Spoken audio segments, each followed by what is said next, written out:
Hello friends हम कर रहे थे molecular basis of inheritance chapter number 6 twelfth class का चैप्टर है ये। इसके अंदर हमने जो फर्स्ट वीडियो है उसमें देखा था DNA as a genetic material, transforming principle और कुछ जो डीएनए की रिसर्च में जो साइंटिस्ट इन्वॉल्व थे इम्पोर्टेंट नेम वो हमने कर लिए हैं। आज हम करेंगे पैकेजिंग ऑफ डीएनए। फ्रेंड्स, जो प्रोकैरियोटिक सेल है उसके अंदर क्या है, न्यूक्लियस प्रेजेंट नहीं होता। जो डीएनए है वो बाइंड होगा प्रोटीन के साथ और प्रेजेंट कहाँ पर होगा, न्यूक्लियोइड रीजन में। यानी कि जो डीएनए है वो नेगेटिवली चार्ज है और जो प्रोटीन है वो पॉजिटिवली चार्ज है और प्रेजेंट कहाँ पर होगा, न्यूक्लियोइड रीजन के अंदर प्रेजेंट होगा। अब प्रोकैरियोटिक सेल में क्या है, न्यूक्लियस प्रेजेंट नहीं है तो जो डीएनए है वो ज़्यादा स्कैटर्ड फॉर्म में नहीं होगा। ठीक है, अब बात करते हैं हम यूकैरियोटिक सेल की। यूकैरियोटिक सेल में क्या है, जो ऑर्गेनाइजेशन है डीएनए की वो कॉम्प्लेक्स है। इसके अंदर क्या होता है, जो डीएनए है वो बाउंड होता है, वो बाउंड होगा हिस्टोन ऑक्टामर से। हिस्टोन ऑक्टामर ये क्या है, प्रोटीन है उससे जो डीएनए बाउंड होगा और पूरे को क्या बोलेंगे हम, न्यूक्लियोसोम बोलेंगे। अब जो हिस्टोन प्रोटीन है वो क्या है, पॉजिटिवली चार्ज होगा। पॉजिटिवली चार्ज किसकी वजह से होगा, लाइसिन और आर्जिनिन की वजह से। यानी कि जो प्रोटीन है वो अमीनो एसिड की वजह से पॉजिटिवली चार्ज होगा और जो मेनली अमीनो एसिड है वो कौन सी है, लाइसिन और आर्जिनिन। अब जो हिस्टोन प्रोटीन है, यानी कि जो प्रोटीन हमने देखा वो 5 टाइप का है। 5 टाइप्स कौन कौन से हैं, H1, H2A, H2B, H3 और H4। ये मिलकर क्या बनाएंगे, हिस्टोन प्रोटीन। अब जो हिस्टोन ऑक्टामर है वो उसके क्या होते हैं, उसके पास 2 मॉलिक्यूल ऑफ 4 हिस्टोन प्रोटीन, यानी कि उसके अंदर क्या होते हैं, 4 हिस्टोन प्रोटीन का पेयर होता है जो मिलकर बनाता है हिस्टोन ऑक्टामर। ठीक है, अब इसमें आगे देख, अब ये डायग्राम देखिए, इसके अंदर क्या है, जो ये हिस्टोन प्रोटीन प्रेजेंट है ये ऑक्टामर की फॉर्म है, ऑक्टामर की फॉर्म है। यानी कि इसके अंदर जो हिस्टोन प्रोटीन है वो 4 पेयर में प्रेजेंट है और उसके चारों तरफ डीएनए बाउंड है। यानी कि ये दोनों एक दूसरे से अट्रैक्टेड है क्योंकि जो प्रोटीन है वो पॉजिटिवली चार्ज है और जो डीएनए है वो नेगेटिवली चार्ज है। ठीक है, फिर इसके बाद आता है जो न्यूक्लियोसोम है, यानी कि डीएनए और आरएनए जो है डीएनए और प्रोटीन दोनों कंबाइन होंगे, न्यूक्लियोसोम बनाएंगे और वो रिपीटिंग यूनिट होगा इन क्रोमेटिन। देखिए ये जो डीएनए था यहाँ पर ऑक्टामर प्रेजेंट है, यानी कि DNA bound by histone octamer, यहाँ पर दोबारा, तो इस पूरे को क्या बोलेंगे, क्रोमेटिन फाइबर। अब क्रोमेटिन फाइबर है उसके ऊपर अलग अलग टाइप से ये जो ऑक्टामर के साथ डीएनए बाउंड होता है, यानी कि इसको बोलते हैं न्यूक्लियोसोम। तो न्यूक्लियोसोम कई बार क्या होता है, ये डार्क होता है, यानी कि लूजली ये सॉरी ये क्या होगा, यहाँ पर डेंसली पैक्ड होगा। और जो कई बार क्या होता है, जो डीएनए है वो लूजली पैक्ड होता है। जहां पर डीएनए लूजली पैक्ड होगा वो उसको बोलेंगे यूक्रोमेटिन, और जहां पर डेंसली पैक्ड होगा उसे बोलेंगे हेट्रोक्रोमेटिन। ठीक है, जो यूक्रोमेटिन है वो क्या होगी, एक्टिव साइट होगी, एक्टिव एरिया होगा, यानी कि आगे ट्रांसक्रिप्शन में इसका रोल रहेगा। लेकिन जो हेट्रोक्रोमेटिन है वो क्या रहेगा, इनएक्टिव एरिया रहेगा, क्योंकि ये क्या है, डेंसली पैक्ड है। जो एक न्यूक्लियोसोम है वो कंटेन करता है 200 बेस पेयर ऑफ डीएनए। और जो ये आगे इसको भी बोलते हैं, ये जो ये देखिए ये क्रोमेटिन फाइबर है और इसके ऊपर ये न्यूक्लियोसोम है। इनकी अपीयरेंस कैसी होगी, इनकी अपीयरेंस होगी बीड ऑन स्ट्रिंग, यानी कि जैसे स्टोन नहीं दिखते धागे के ऊपर, वैसे इनकी अपीयरेंस होगी। और ये आगे क्रोमेटिन फाइबर क्या होगा, कोल्ड या कंडेंस होगा, वो मेटाफेज स्टेज में होगा जब सेल डिवीजन होगी। ठीक है, फिर उसके बाद आता है, ये देखिए ये डायग्राम दिया है एनसीईआरटी में, और ये देखिए इसमें आपको क्लियरली समझ में आ जाएगा। इसमें क्या है, जो हिस्टोन ऑक्टामर है, हिस्टोन ऑक्टामर के जो डीएनए है वो रैप करेगा हिस्टोन ऑक्टामर को। और ये देखिए यहाँ पर ये न्यूक्लियोसोम है, कंप्लीट न्यूक्लियोसोम। एक न्यूक्लियोसोम कितने 200 बेस पेयर कंटेन करता है।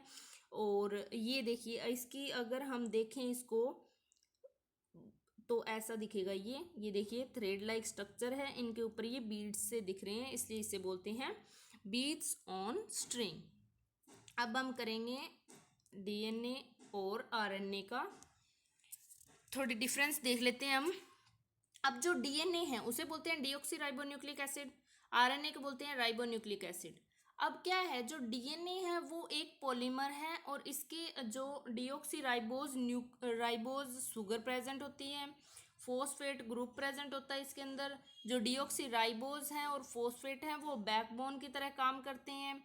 थाइमिन, एडेनिन और साइटोसिन और गुआनिन इसके अंदर प्रेजेंट होते हैं। ये बेस पेयर हैं, यानी कि प्यूरिन और पिरामिडिन के। आरएनए में क्या है, आरएनए भी पॉलीमर है, इसके अंदर राइबोज शुगर प्रेजेंट होती है। डीएनए के अंदर डीऑक्सीराइबोज, आरएनए के अंदर राइबोज और फोस्फेट। इसके अंदर बैकबोन क्या होगा, राइबोज और फोस्फेट। इसके अंदर बैकबोन क्या होगा, राइबोज और डीऑक्सीराइबोज और फोस्फेट इसके अंदर प्रेजेंट होगा। इसके अंदर सीधा सा है, थाइमिन की जगह क्या होगा, यूरेसिल। इसके अंदर थाइमिन प्रेजेंट होगा, इंपॉर्टेंट है ये।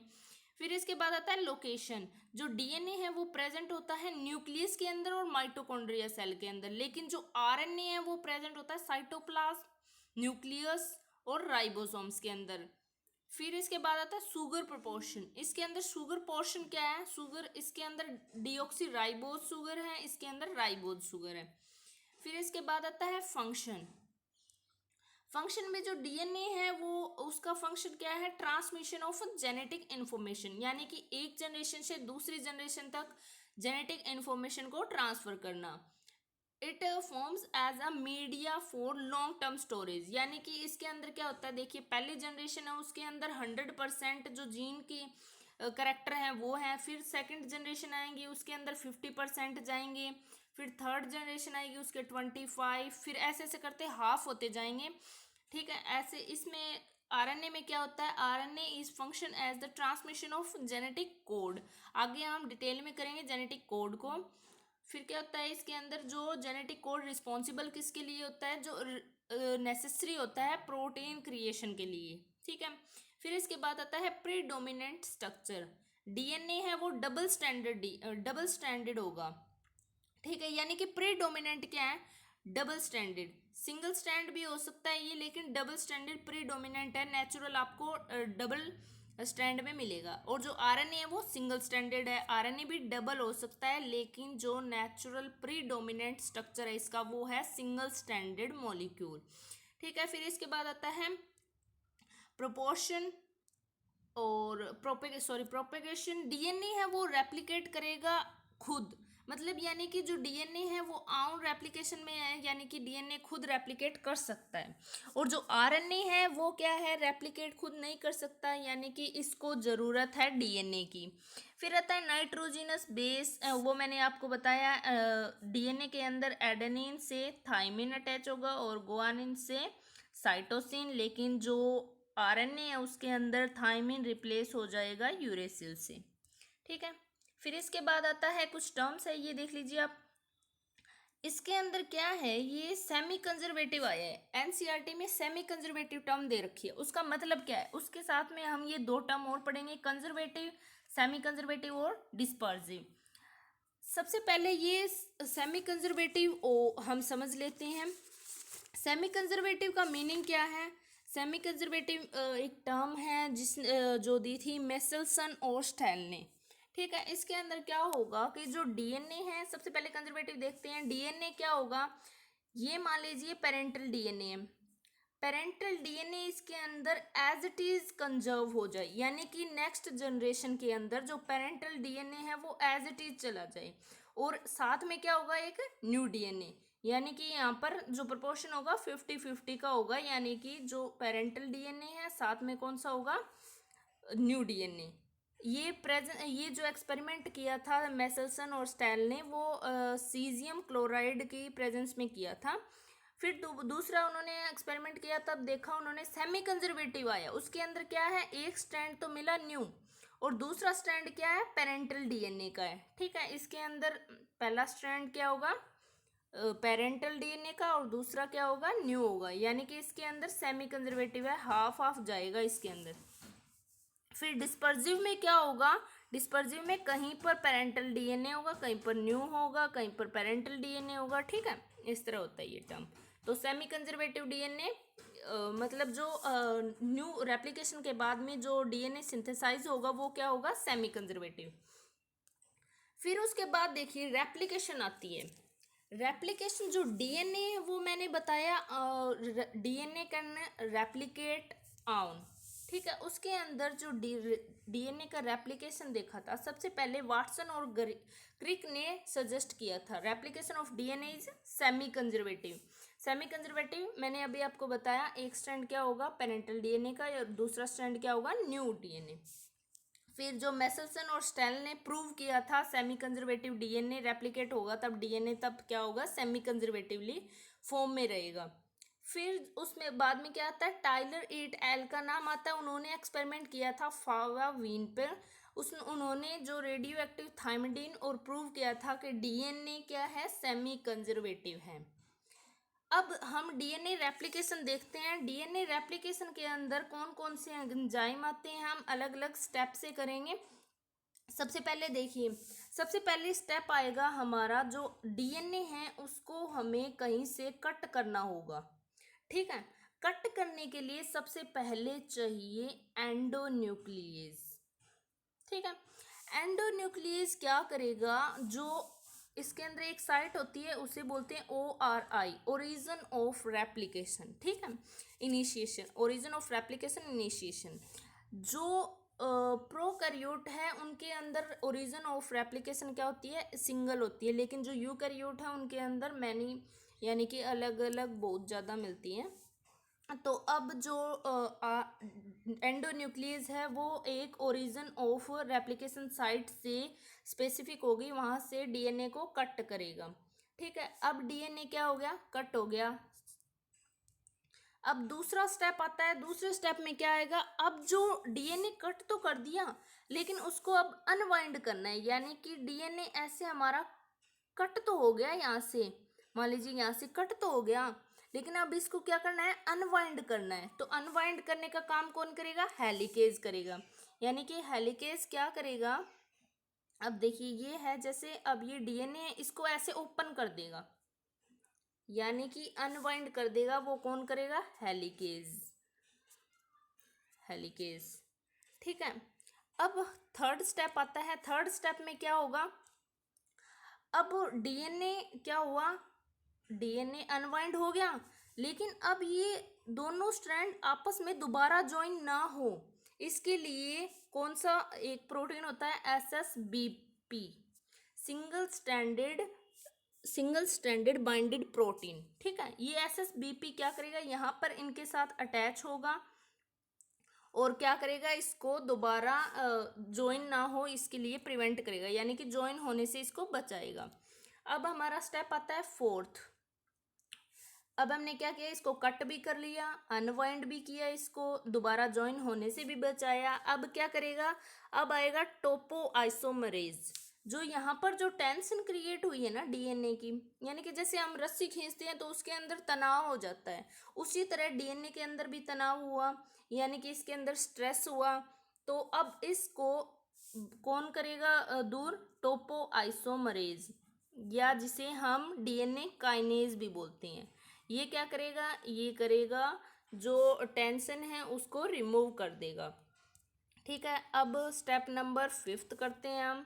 5th स्टेप में क्या आएगा, अब क्या होगा, जो स्मॉल सेगमेंट है वो अटैच होंगे आरएनए के।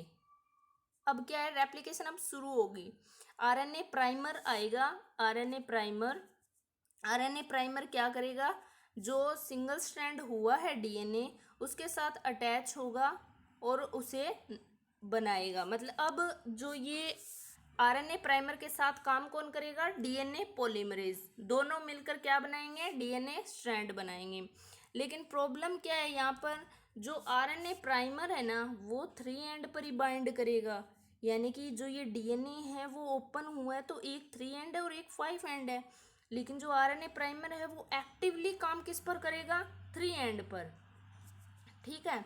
थ्री एंड पर काम करेगा तो क्या होगा कि वो जो थ्री एंड पर तो बिल्कुल सही बना देगा, यानी कि जो डीएनए स्ट्रैंड बनेगा थ्री एंड पर वो तो एज इट इज जो डीएनए है वो बन जाएगा, लेकिन जो फाइव एंड है वहां पर टुकड़ों में बनेगा, स्मॉल फ्रेगमेंट आएंगे, सेगमेंट स्मॉल सेगमेंट आएंगे, तो उनको बाद में ज्वाइन करने के लिए क्या होगा, उनको बाद में सभी को ज्वाइन करेंगे डीएनए पॉलीमरेज, यानी कि अब जो स्ट्रैंड एक स्ट्रैंड तो होगा कंटिन्यूअस कंटिन्यूअस स्ट्रैंड होगा उसको बोलेंगे लैगिंग स्ट्रैंड्स, और जो दूसरा डिसकंटिन्यूअस है उसको बोलेंगे लीडिंग स्ट्रैंड्स। ठीक है, सॉरी मैंने उल्टा बोल दिया, जो कॉन्टिन्यूअस है उसको बोलेंगे लीडिंग स्ट्रैंड्स और जो डिसकंटिन्यूअस है उसको बोलेंगे लैगिंग स्ट्रैंड्स। ठीक है फ्रेंड्स, अब हम दोबारा एक बार रिवाइज कर लेते हैं इसको। सबसे पहले आया एंडोन्यूक्लियस जिसने डीएनए को कट किया स्पेसिफिक साइट से, फिर उसको अनवाइंड होने से बचाया हेलिकेज ने, या हम इसे रैप प्रोटीन भी बोलते हैं, फिर उसको बाद उसको ज्वाइन होने से बचाया किसने, एसएसबीपी प्रोटीन ने, यानी कि सिंगल स्ट्रैंडेड बाइंडेड प्रोटीन ने। फिर अब क्या होगा, अब डीएनए काइनेज आएगा या टोपोआइसोमरेज आएगा जो क्या करेगा, टेंशन को रिमूव करेगा। फिर आरएनए प्राइमर आएगा, आरएनए प्राइमर यहाँ पर सेगमेंट सिंथेसाइज करेगा और डीएनए पॉलीमरेज यहाँ पर क्या करेगा, न्यूक्लियोटाइड को ऐड करेगा। और जो डीएनए पॉलीमरेज है वो काम करता है 5 एंड से 3 एंड, और जो डीएनए पॉलीमरेज आरएनए प्राइमर था वो काम करेगा 3 एंड पर। जो डीएनए स्ट्रैंड कॉन्टिन्यूसली बनता जाएगा उसे बोलेंगे लीडिंग स्ट्रैंड, और जो डिसकंटिन्यूसली बनेगा उसे बोलेंगे लैगिंग स्ट्रैंड्स। ठीक है, यानी कि जो छोटे छोटे फ्रेगमेंट में बनेगा उन फ्रेगमेंट को क्या बोलेंगे, ओकाजाकी फ्रेगमेंट। अब हम इसको स्टडी करते हैं, देखिए enzyme DNA polymerase catalyse DNA replication, यानी कि जो डीएनए पॉलीमरेज है वो हेल्प करेगा कैटेलाइज करने में, डीएनए को रेप्लिकेट करने में। ये काम कहाँ से करेगा, 5 to 3 डायरेक्शन ओनली, इंपॉर्टेंट है ये। और जो रेप्लिकेशन स्टार्ट कहाँ से होंगे, ओरिजिन ऑफ रेप्लिकेशन से, मैंने आपको बताया ORI ओरिजिन ऑफ रेप्लिकेशन से। ठीक है, फिर इसके बाद आता है ये देखिए यहाँ पर जो डीऑक्सी राइबोन्यूक्लिएट ट्राइफॉस्फेट है वो प्रोवाइड करेगा एनर्जी, यानी कि रेप्लिकेशन के लिए एनर्जी चाहिए, वो कहाँ से मिलेगी, डीऑक्सी राइबोन्यूक्लियोसाइड ट्राइफॉस्फेट से। फिर क्या है, small part of DNA open by making replication fork, replication fork किसको बोलेंगे, ये जो डीएनए है वो ओपन होगा यहाँ से, इसे बोलेंगे रेप्लिकेशन फोक। फिर इसके बाद आता है जो रेप्लिकेशन है, replication is continuous in strand with 5 to 3 and है वहां से कॉन्टिन्यूअस होगी, इंपॉर्टेंट है ये याद रखना, क्योंकि डीएनए पॉलीमरेज कहाँ से काम करेगा, 5 to 3, उसे बोलेंगे लीडिंग स्ट्रैंड्स। और जाओ 3 to 5 पोलैरिटी होगी वहां पर लैगिंग स्ट्रैंड्स, सॉरी लैगिंग आएगा, लैगिंग स्ट्रैंड्स बोलेंगे क्योंकि सॉरी यही होगा टेम्पलेट स्ट्रैंड, यहाँ पर क्या होगा 3 to 5 पोलैरिटी होगी, फिर यहाँ पे जो लैगिंग लीडिंग स्ट्रैंड्स होगा टेम्पलेट। फिर रेप्लिकेशन डिसकंटिन्यूअस कहाँ से होगी, 5 to 3 पोलैरिटी, उसे बोलेंगे लैगिंग स्ट्रैंड टेम्पलेट।